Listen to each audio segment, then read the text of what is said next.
Saudara, kita akan hampiri hadirat Tuhan di dalam doa ya. Tuhan, kembali secara khusus kami akan memikirkan mengenai kebenaran firman-Mu yang berasal daripada apa yang sudah Engkau singkapkan kepada penulis-penulis Alkitab ini. Isi hatimu, pikiranmu, apa yang Kau ingin supaya kami mengerti mengenai hal-hal yang khusus pada hari ini. Tuhan, kami bersyukur oleh karena kami tahu bahwa di tengah kehidupan yang tidak menentu ini, firman-Mu hadir dengan kekuatan dan kepastian, memberikan kepada kami fondasi di mana kami boleh berpijak dan memberikan kepada kami pegangan sehingga kami tidak berjalan sendiri. Tolong kami Tuhan, biarlah apa yang menjadi bagian daripada kebenaran firman-Mu yang Engkau ingin singkapkan kepada jemaat-Mu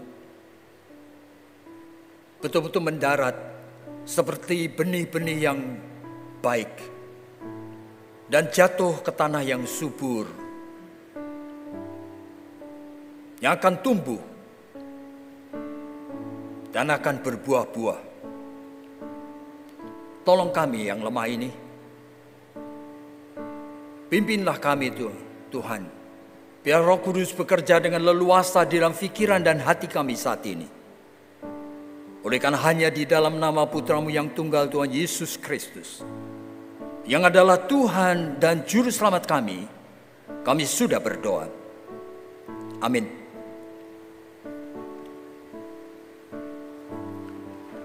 Jadi saudara, hari ini saya sebetulnya diminta untuk mengkhotbahkan dari Kisah Rasul-Rasul pasal yang ke-7, saudara. Dan topik yang diberikan sebetulnya itu adalah the first martyr. Jadi orang percaya yang menjadi martir, mati oleh karena Injil Yesus Kristus.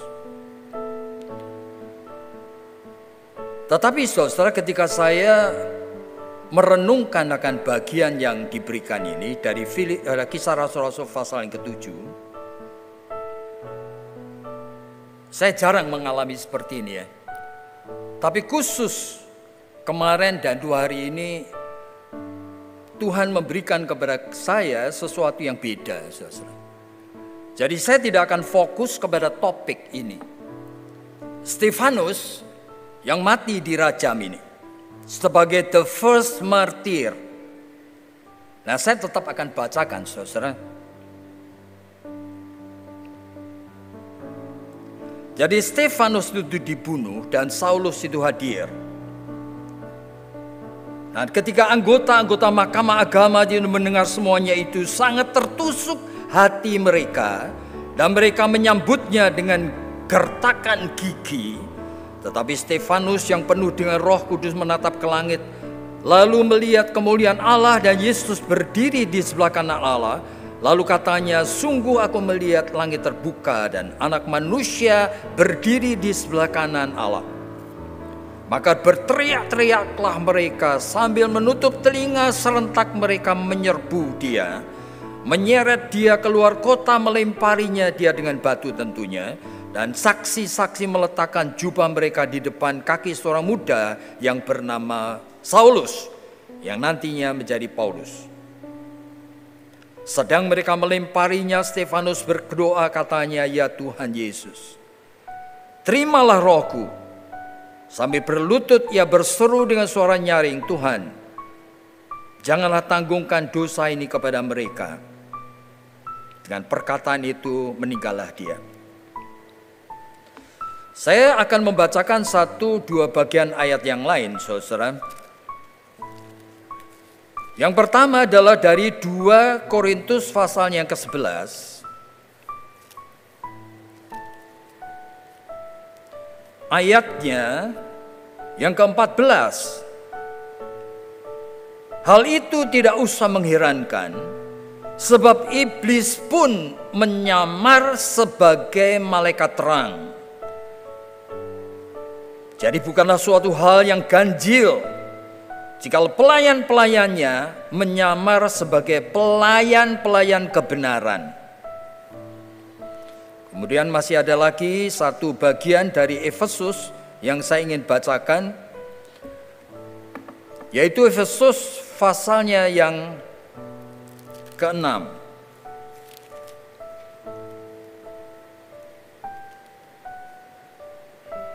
Ayatnya yang ke-11. Kenakanlah seluruh perlengkapan senjata Allah supaya kamu dapat bertahan melawan tipu muslihat iblis. Perjuangan kita itu bukanlah melawan darah dan daging, tetapi melawan pemerintah-pemerintah, melawan penguasa-penguasa, melawan penghulu-penghulu dunia yang gelap ini, melawan roh-roh jahat di udara. Ambillah seluruh perlengkapan senjata Allah supaya kamu dapat mengadakan perlawanan pada hari yang jahat itu dan tetap berdiri sesudah kamu menyelesaikan segala sesuatu. Jadi berdirilah tegap, berikat pinggangkan kebenaran, berbaju sirah keadilan, kakimu berkasutkan kerelaan untuk memberitakan Injil damai sejahtera. Dalam segala keadaan pergunakanlah perisai iman. Dengan perisai itu kamu akan dapat memadamkan semua panah api dari si jahat. Terimalah ketopong keselamatan dan pedang roh, yaitu firman Allah. Dalam segala doa dan permohonan berdoalah setiap waktu di dalam roh, berjaga-jagalah di dalam doamu itu dengan permohonan yang tidak putus-putusnya juga untuk segala orang kudus dan seterusnya. Jadi saudara, saya memang diberikan topik khusus memikirkan mengenai Stefanus sebagai martir yang pertama. Tapi saudara, hanya kali ini ya, rasanya Tuhan itu tidak ingin saya mengkhotbahkan itu. Beliau. Jadi pada saat saya memikirkan itu, beberapa hal muncul yang tidak bisa dihindarkan, saudara. Yang pertama, Stefanus itu bukan martir pertama. Jadi martir pertama zaman perjanjian baru, saudara. Di dalam perjanjian lama banyak sekali martir. Dalam Ibrani pasal yang ke-11 disebutkan begitu banyak. Saya bisa sebutkan Yeremia itu juga dirajam dengan batu. Yesaya di dalam buku Apokrifa Ascension of Isaiah, di dalam kitab Yahudi Talmud, bahkan di dalam satu kitab yang ditulis oleh Justinus Martir, yaitu Dialog with Trypho, bahkan Bapak Gereja Origenes itu mencatat bahwa Yesaya itu digergaji sampai mati. Jadi banyak sekali martir yang lain. Bahkan di dalam khotbah daripada Stefanus pun, Stefanus menyebutkan setiap nabi yang Allah kirimkan kepadamu selalu engkau bunuh. Dia bukan martir yang pertama. Kemudian yang kedua, jikalau kita itu melihat perkembangan daripada sejarah, di dalam setiap fasenya selalu menghadirkan suatu paradigma yang berbeda oleh karena suasana yang sudah berubah. Cara Stefanus itu berkhotbah itu tidak cocok lagi dan tidak seharusnya dipakai oleh orang Kristen zaman ini. Oleh karena ini bukan khotbah penginjilan, tetapi ini apologetika. Jadi mempertahankan akan iman Kristiani, tetapi dia melakukan notetia. Dia mengkonfrontir dengan keras sekali. Selalu menuding kamu membunuh Mesias yang sudah waduh. Jadi itu mengundang kemarahan yang bagi saya kalau sekarang ini sudah kemarahan yang tidak necessary. Oleh karena orang-orang itu tidak semestinya mereka sampai kemudian menginginkan membunuh Stefanus jikalau Stefanus tidak memakai suatu approach yang seperti itu.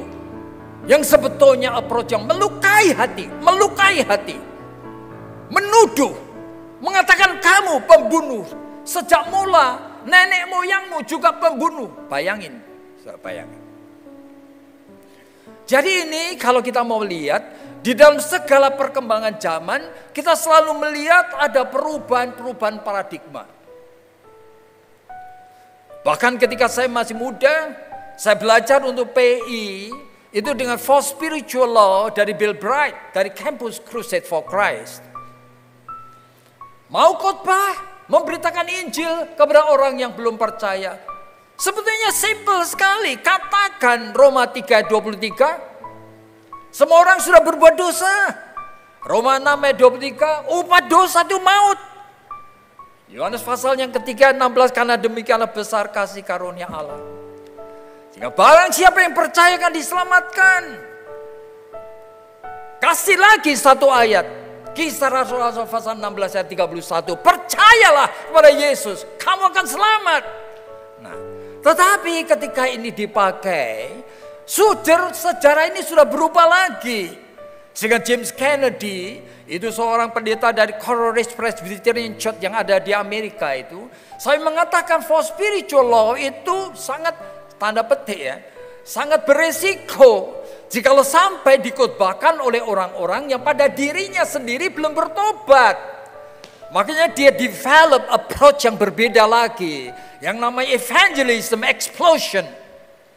Hanya orang yang sudah bertobat, yang sudah mengalami kelahiran baru, yang berhak dan akan dipakai oleh Roh Kudus untuk memberitakan kebenaran firman Tuhan kepada mereka yang masih ada di dalam kegelapan. Jadi saudara, jadi kita ini harus hati-hati di dalam memahami akan apa yang ada di dalam Alkitab, saudara. Jadi yang ketiga, ketika saya mulai merenungkan akan bagian ini, saya mulai sadar oleh karena Tertullianus itu pernah mengatakan satu kalimat. Yaitu kalimat apa? Darah martir itulah yang menyuburkan gereja. Jadi saya percaya sekali kalau iblis itu memakai hanya cara untuk menganiaya dan membunuh orang percaya mengabarkan Injil. Justru Injil itu akan tersebar dengan subur dan cepat sekali. Setan itu pintar sekali. Di Yohanes pasal 8 disebutkan dia bapak pembohong.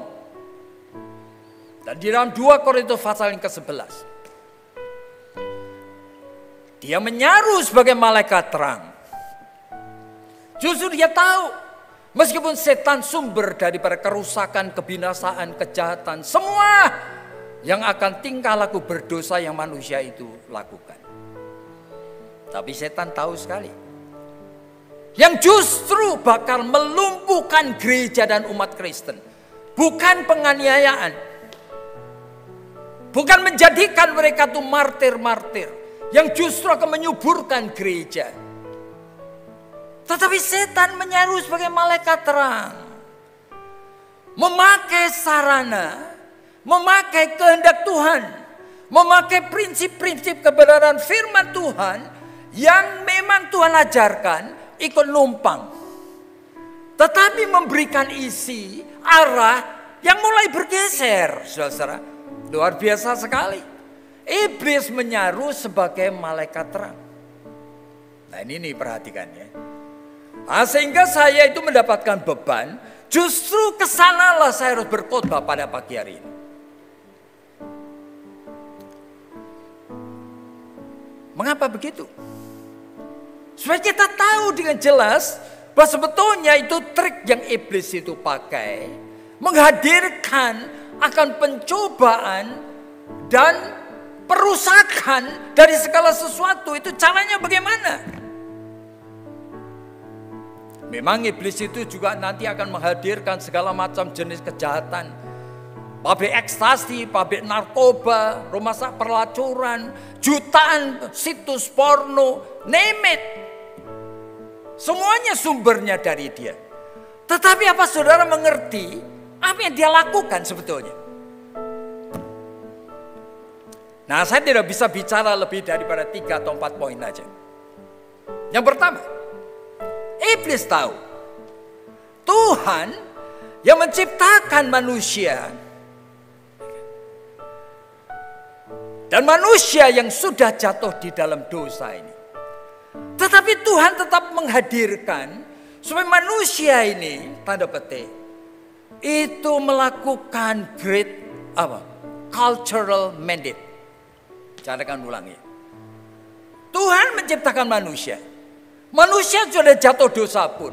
Tetap Kejadian pasal 1 mulai ayatnya ke-26 itu berlaku. Kamu beranak cucu. Penuhi bumi. Kerjakan bumi. Garaplah bumi. Iblis tahu bahwa manusia jatuh dalam dosa pun tetap manusia image of God. Yang kreatif, yang bisa berinovatif, yang bisa menjadi investor of anything. Dan iblis akan numpang di sana. Mumpung Tuhan itu tidak mencabut akan potensi yang luar biasa dari manusia ini dan menginginkan manusia mengerjakan bumi, mengembangkan talenta, menemukan hal-hal yang luar biasa. Iblis numpang. Segala macam kita jumpai luar biasa sekali manusia. Bukan hanya menciptakan akan HP yang kemudian itu bisa tanda petik itu saudara bisa melihat orang di kutub utara sana. Bahkan melihat pertandingan akan sepak bola di Brasilia pada detik yang sama. Bahkan dengan HP saudara bisa melihat akan rumputnya. Bisa luar biasa seperti itu. Wah, ini kan baru hal yang kecil.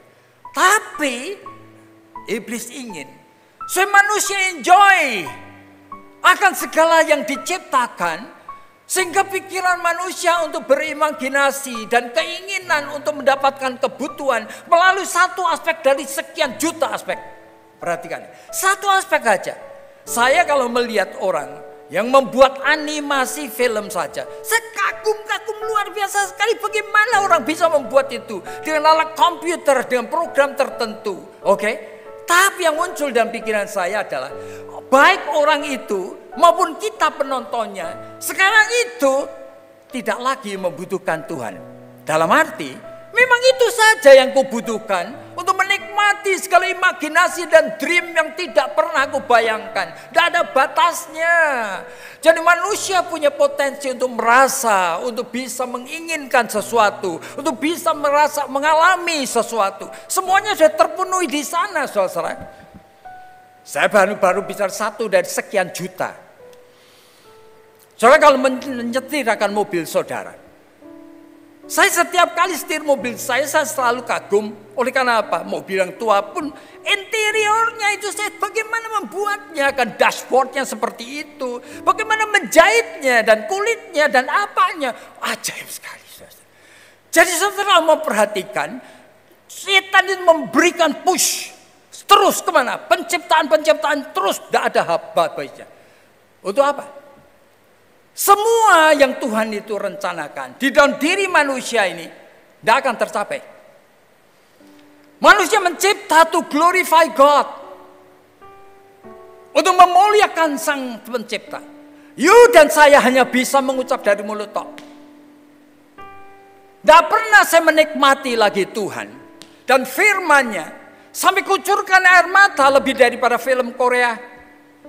Saya nonton film itu saya nangis-nangis saudara. Bayangin, ini bergeser luar biasa. Sehingga tujuan utama Tuhan mencipta sejuta macam luar biasa. Inovasi, kan? Investasi, menjadi investor segala macam itu. Silakan. Dan sekarang terus bergerak. Manusia itu punya otak cuma segini. Saudara. Kebutuhanmu semuanya sudah terisi. Dengan apa yang kamu ciptakan. Dengan apa yang teman-teman kita ciptakan? Apalagi yang kurang? Sudah katakan, apalagi yang kurang sesampai saudara-saudara membutuhkan Tuhan. Nothing. Tidak ada lagi. Sehingga rencana kekal Tuhan dengan cultural mandate. Supaya orang menemukan akan hal-hal tertentu. Sampai pesawat ulang-alik. Sampai apa segala sesuatu, just name it. Sampai pakaian yang kita pakai aja. Kalau sudah memperhatikan. Mesin itu yang membuat pakaian itu merajut kain. Sampai seperti itu saya tidak bisa membayangkan. Sampai kadang-kadang pikir itu ya. Masa sih manusia itu bisa menciptakan seperti ini? Luar biasa gitu. Ayo kebutuhan saudara itu sampai mentok. Bahkan di belakang mentok masih ada lagi. Setan memberikan peluang mumpung manusia punya kreativitas. Sampai bisa menciptakan pesawat ulang-alik pun itu baru 10% otak manusia. Ajaib ya. Kalau diberikan dorongan lebih lagi, you nanti akan menemukan sesuatu sampai ke mendarat di dunia Mars atau di Neptunus atau di apa, silakan saudara. Jadi saudara nanti akan melihat segala sesuatu. Sampai tadi pagi saya ngomong-ngomong dengan teman saya ini, sepeda itu. Saya punya teman itu bisa jual sepeda, satu sepeda itu 100 juta saudara. Jadi hidup ini seperti ini sampai nggak ngerti lagi seperti sepeda itu fungsinya apa. Oleh karena saya melihat dengan mata kepala sendiri ada video itu. Orang main sepeda itu sampai segala sesuatu. Turun di Grand Canyon, Colorado. Itu saya turun aja itu dengan pegang-pegangan. Kemudian naik sepeda itu. Saya sampai pikir gila orang ini. Apa gila orang ini?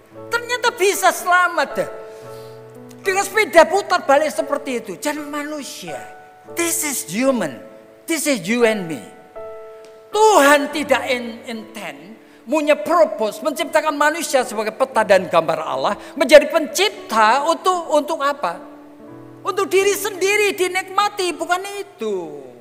Tapi to glorify God, untuk bisa melihat bahwa dirinya punya potensi yang luar biasa dan setan masuk di sana, you lumpuh, saudara.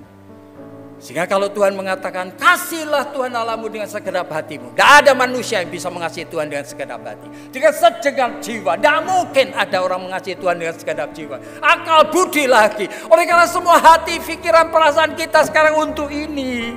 Untuk life ini. Untuk hidup ini yang sudah terlalu kaya. Sehingga aku mau butuh apa saja. Luar biasa sekali. Sudah pasti aku akan dapatkan kalau aku mau. Sekarang yang kedua, setan melihat. Di dalam Yohanes pasal ke-17, Yesus itu mengatakan, kamu itu bukan milik dunia. Dunia membenci kamu. Tapi Yesus mengatakan apa?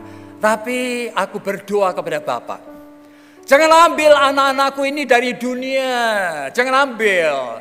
Lindungi aja mereka dari yang jahat. Jadi SCBP tahu Tuhan punya maksud ini. Supaya orang-orang yang sudah diselamatkan ini menjadi demonstrasi dari kemenangan atas dosa.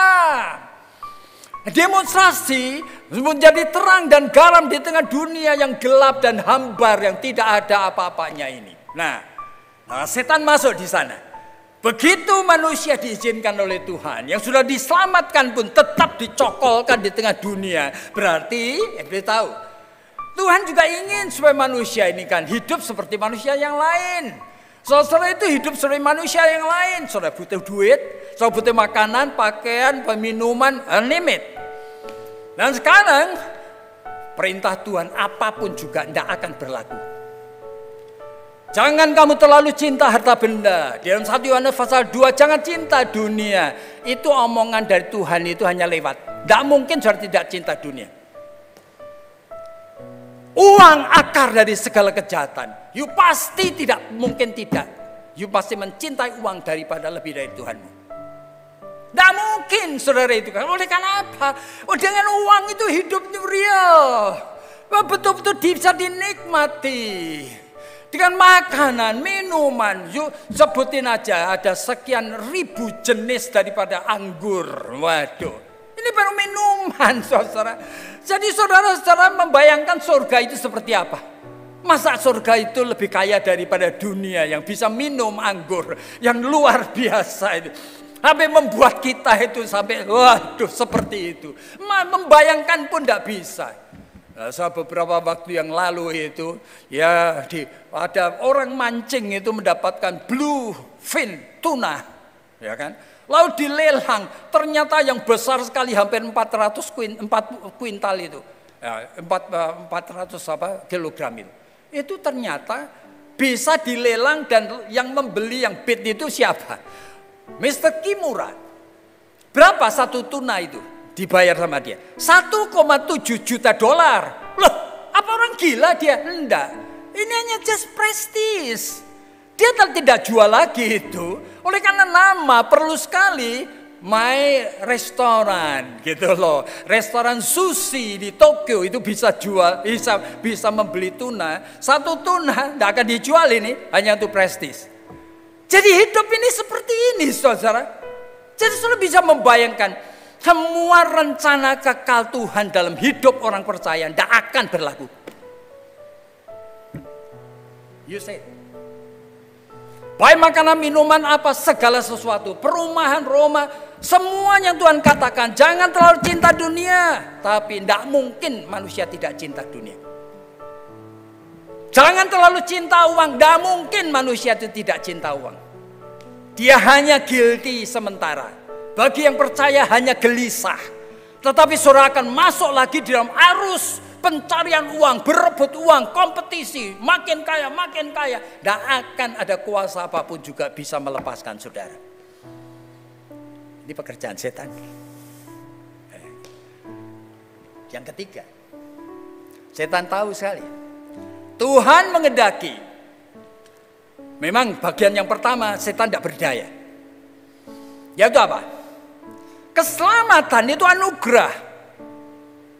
Yang melahirbarukan rohmu itu adalah Roh Kudus. Setan tidak mungkin bisa menghalangi. Tapi after you were born again, setan tahu Tuhan ingin you work out, kerjakan keselamatanmu. Setan tahu sekali. Oleh karena working out keselamatan itu butuh disiplin. Untuk itu kamu harus memikul salib. Untuk itu kamu harus menyangkali dirimu tiap hari. Will you do it? No one will do it. Saya sebagai hamba Tuhan lebih dari 40 tahun. Tidak ada, itu hanya ajaran saja. Tidak ada yang menerapkan. Nah, saya bisa membayangkan. Oleh karena mengerjakan akan keselamatan itu, betul-betul belajar bagaimana mematikan dosa demi dosa, mengenalinya. Hidup ini mesti berubah. Saudara tidak lagi itu melayani akan nafsu, keinginan diri. Kehidupan saudara must be simple seperti ajaran Yesus Kristus yang mengatakan apa? Kalau kamu hidup setiap hari katakan kepada Tuhan, give us this day our daily bread. Mau? Berani? You mengatakan itu? Impossible. Jadi setan ngerti sekali. Mau mengerjakan keselamatan, manusia butuh sekali menyangkali diri, butuh pikul salib. Sopo sing mau. Makanya caranya bagaimana? Supaya ini tidak terlalu kelihatan. Ya kan? Setan itu menghadirkan semua kegiatan gereja itu berakhir dengan kegiatan tok.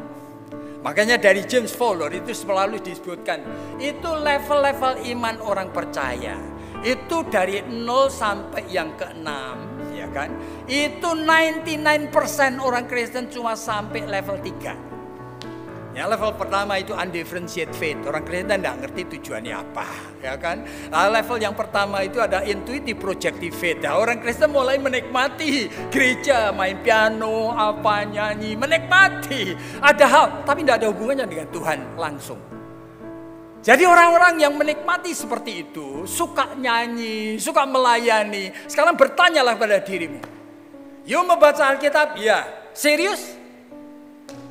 You membuat catatan? You bergumul meminta betul-betul. Supaya firman berbicara kepadamu, 99% tidak pernah lakukan itu. Hanya aktivitas gereja, saudara. Jadi enjoy apa? Agama Kristen. Gitu. Ya ini namanya intuitive projective, oke? Yang lebih baik lagi mythical literal bisa menjadi pendoa, syafaat, tapi kebutuhannya tuh sentripetal untuk dirinya. Jadi orang seperti ini, kalau ditanya ngapain sih percaya kepada Tuhan? Ya habis kalau aku lagi butuh, sakit, misalnya butuh, doa sama siapa? Kalau aku itu butuh supaya usahaku maju, aku minta sama siapa? Dan orang ini bisa disebut mythical oleh karena apa? Sekarang yang sakit itu mamaku kena cancer. Aku doa dan puasa. Berapa? 3 bulan. Hebat ya. Tapi ini adalah memang tingkah laku agamawi yang punya suatu asumsi yang keliru. Kalau aku doa dan puasa, Tuhan kasihan nanti. Aku pasti dikabulkan. Tapi orang yang doa dan puasa seperti ini, saya mau tanya, betul kamu punya waktu untuk alone with God? Tiap hari engkau betul-betul mengasihi Tuhan? Gak ada. Ini hanya permainan daripada kekristenan, saudara. Dan ini tidak ada apa-apanya. Agama mana saja melakukan yang mirip, saudara. Dan kalau levelnya lebih baik, sintetik konvensional, sudah bisa jadi pendeta. Sudah bisa menjadi guru sekolah minggu oleh karena bisa copy paste ajaran dari dosen. Sekarang dikasihkan orang lain. Dia sendiri tidak punya pengalaman pribadi dengan Tuhan. Oleh karena tidak pernah bergaul dengan Tuhan. Jadi sudah bisa bayangkan. Saya melihat dengan mata kepala sendiri. Ketika saya ada di Amerika 3 bulan kemarin itu apa? Setiap minggu kalau tidak khotbah saya selalu kebaktian di gereja terbaik. Karena dekat sekali dengan rumah anak saya. Saddleback Community Church. Dari Rick Warren. Penuh orang. Tapi saya melihat ini cuma tingkah laku agama kok. Dengerin firman yang bagus pun orang seneng. Tapi habis itu just forget it. Ini hanya suatu makanan sama seperti saudara ke gereja ini. Ya saya sudah ke gereja gitu loh. Dapat firmannya dari Rick Warren yang saya nilai 90 pun. Itu keluar itu cuma gitu aja. Nah sudah bayangkan. Dan ini menyangkut semua orang termasuk hamba Tuhan. Sehingga pertanyaannya gitu ya. Apakah orang-orang ini termasuk kita? Termasuk hamba-hamba Tuhan itu. Betul-betul diselamatkan. Oleh karena setan sudah mengubah seluruh sistem. Semua kebutuhan dari kamu. Sehingga sudah tanpa sadar. Jiwamu, perasaanmu, pikiranmu, semuanya digerakkan kepada sesuatu yang bergeraknya sentripetal untukku, untuk diriku sendiri. Tidak ada orang yang diselamatkan akhirnya. Saya melihat kok, tanpa anugerah. Pendeta-pendeta besar itu, silakan. Saya melihat dengan mata kepala sendiri. Luar biasa Rick Warren itu. Ceritanya sampai dipakai Tuhan. Sampai ke Afrika. Mana ada 3 negara Afrika. Yang presidennya khusus datang ketemu Rick Warren. Untuk minta supaya ada pelatihan leadership. Ada pelatihan. Mana ada gereja kayak gitu. Tapi Yesus itu mengingatkan kepada saya. Orang ini meskipun pendeta besar. Sudah mendapat hadiah untuk dirinya sendiri. Apa mengerti maksudnya? Ini tingkah laku manusia Kristen ini semuanya sudah menjadi munafik persis seperti Parisi dan Saduki zaman Yesus. Sehingga di dalam Matius pasal 6 disebutkan mereka sudah mendapat hadiahnya. Saya tetap tidak peduli saudara, meskipun Tuhan mengingatkan jangan membangun gereja yang dikagumi manusia. Tetap membangun gereja yang dikagumi manusia. Karena apa? Karena itu yang dibutuhkan. Meskipun Tuhan saya ingatkan, jangan kamu mengelola gereja untuk cari jumlah. Tuhan benci itu. Begitu motivasinya ke sana, Tuhan tidak suka itu. Meskipun dari mulutmu kamu katakan, kan penginjilan, buktinya. No. You lihat aja. Begitu ada cabang lagi. Tidak pernah ada pengelolaan yang sesungguhnya. Sehingga orang-orang Kristen ini hanya menjadi orang-orang yang kumpul-kumpul, yang beribadat oleh karena saya beragama Kristen. Jadi masalah sekarang. Jadi ada beberapa cara untuk kita itu menilai. Kalau you betul-betul orang yang sudah diselamatkan. You mengenal dan bergaul dengan Tuhan.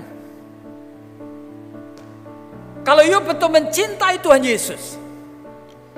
You pasti mempunyai special time setiap hari bersama dengan dia. Sama seperti John Wesley itu setiap hari 4 jam special alone with God. Mungkin kita 2 jam. Ada. Betul, you inginkan pergaulan dengan Tuhan? Nonsen. Betul, you mencari firman-Nya dan ingin menerapkan? Betul, dalam hidupmu itu ada kemenangan iman. Dibandingkan dengan minggu yang lalu, dibandingkan setahun yang lalu, dosa-dosa yang lama mulai mati. Betul? Nah, dengan kriteria seperti ini, kita semua ini tidak termasuk orang yang diselamatkan.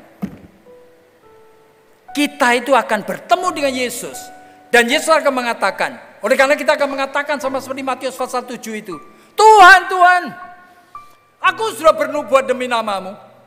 Aku sudah melayani Engkau. Aku sudah memberikan ini dan Yesus mengatakan apa? Siapa engkau? Nyala dari depanku, kamu pembuat kejahatan. Yang disebutkan itu siapa? Kita-kita. Dalam Lukas pasal 13 itu, orang itu mengatakan, Tuhan kemana-mana pergi, aku kan mengikut Engkau. Kita seringkali makan bersama. Yesus mengatakan, who are you? Sim. Nyala dari depanku. Kamu pembuat kejahatan. Siapakah pembuat kejahatan itu? You and me. Lalu saya mulai sebagai orang reform mulai ngerti. Jadi 0,01% tok orang yang selamat. Di dalam Matius pasal 22 disebutkan, memang banyak orang yang dipanggil, sedikit yang dipilih. Perhatikan ini. Lalu bagaimana kita itu?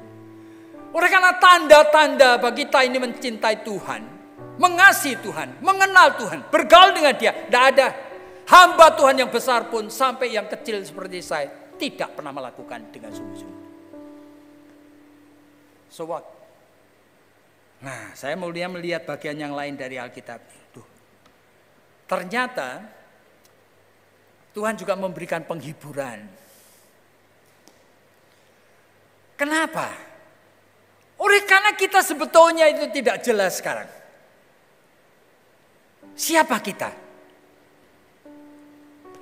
Nah, saya bisa melihat akan apa yang Tuhan katakan melalui surat Paulus kepada jemaat Korintus misalnya.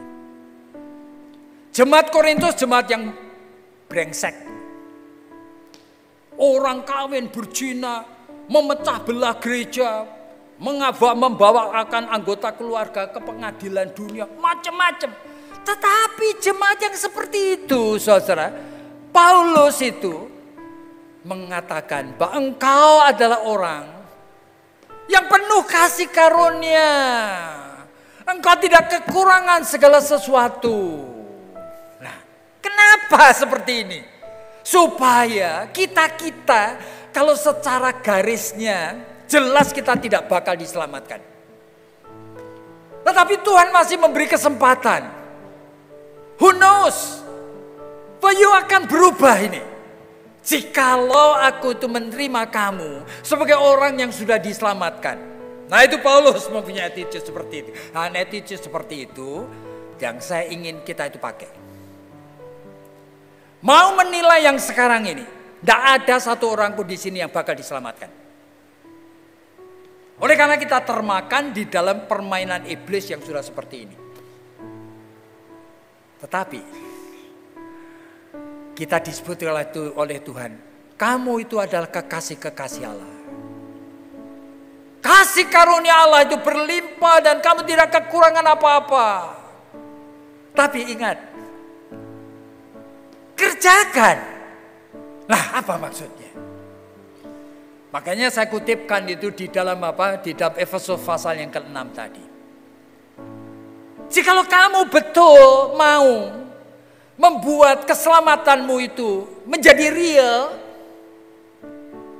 pakailah selengkap senjata kebenaran dari Allah untuk melawan iblis ini.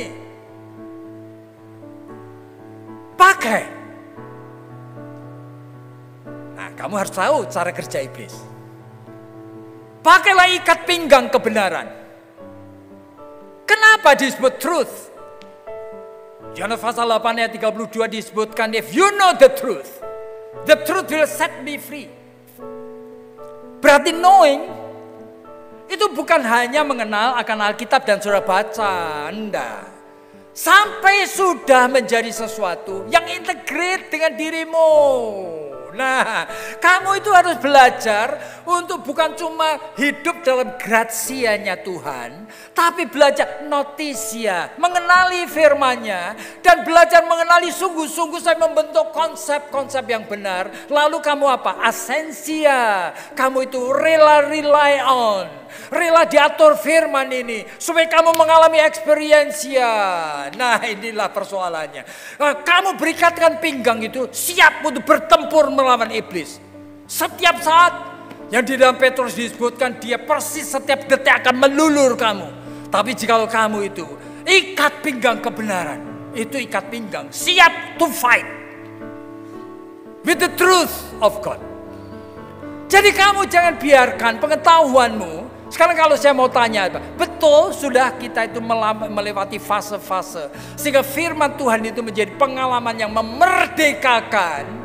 Kalau belum pernah punya, masuklah di sana supaya punya pengalaman memerdekakan. You will fight dengan iblis. Oleh karena iblis ini sedang menunggu dan bisa bekerja di tengah-tengah kebutuhan kita yang unfulfilled. Nah, kadang-kadang kebutuhan untuk berbuat dosa.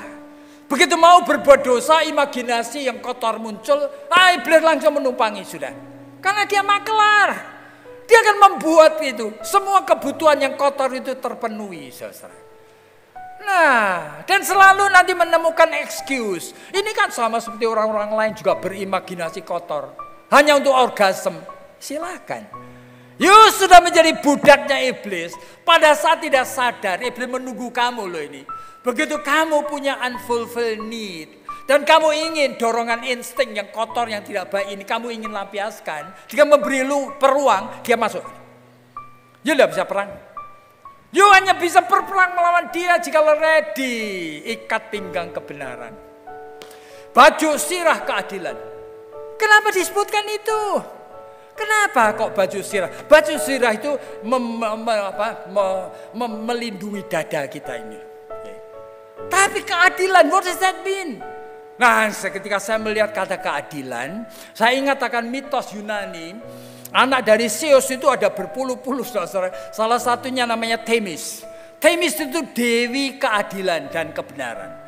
Dan itu digambarkan di dalam aslinya ya. Kalau yang ada di Vancouver itu Themis itu membawa timbangan, tapi matanya terbuka saja. Itu keliru sebetulnya. Karena aslinya dewi ini matanya tertutup membawa timbangan. Berarti artinya apa? Dia mau mengatakan yang menimbang itu bukan apa yang kulihat. Lalu oleh karena yang kulihat pasti ke otak untuk dipertimbangkan secara rasional. Bukan keadilan itu bukan seperti itu. Keadilan itu from the heart. Sehingga aku tidak lihat, tutup mata. Nah, itu sesuatu yang menarik ya. Jadi yang keluar itu keadilan, itu bukan berdasarkan apa yang aku lihat, apa yang aku pikirkan. Tetapi from the conscience. Jadi kesadaran batin. Nah, kita sebagai orang Kristen kita tahu. Ya kan? Baju sirah keadilan. Kita mesti waspada. Bahwa the internal self of man itu adalah hati. Hati dalam bahasa aslinya kardia. Okay? Meskipun hati tidak sama dengan jantung. Sehingga ahli jantung itu kardiolog. Hati tidak sama dengan jantung, tidak sama dengan liver. Hati itu cuma internal self condition daripada jiwa manusia yang batin yang di dalam. Lalu Yesus dalam Matius 15 kan mengatakan, hatimu itu sumber kebaikan tapi juga tempat sembunyi semua dosamu. Sehingga Allah itu untuk membuat balance dalam hidup ini tetap menghadirkan anugerah umum, common grace. Sehingga orang siapa saja, hati kardia mendapatkan anugerah common grace menjadi conscience. Jadi kardia menjadi suni desis. Sehingga orang non-Kristen pun bisa menjadi orang baik. Jikalau memakai hati nuraninya, itu loh. Hati dan hati nuraninya itu sebenarnya sama. Cuma pada saat menerima anugerah umum, menjadi sunnidesis, menjadi orang baik. Nah, sehingga orang Yunani pun juga percaya conscience itu menjadi dasar mengadili. Untuk menilai, untuk menimbang. Tapi kita more than that. Jadi kita punya conscience. Itu bukan cuma mendapatkan anugerah umum, tetapi anugerah khusus. Yaitu di dalam Ibrani pasal 9 sampai dikatakan, oleh karena darah Kristus Yesus sudah menyucikan hati nuranimu dari perbuatan yang sia-sia. Jadi Paulus itu mengingatkan kepada jemaat Efesus, mau melawan iblis, ya kan? Ikat pegang kebenaran, baju sirah keadilan, hati nuranimu. Kamu dengarkan tuntunan Roh Kudus. You tidak akan bisa dikalahkan oleh iblis. Memakai hati, pikiran, memakai mata, you pasti kolaps. Tetapi dengan bikin, you tidak akan kolaps.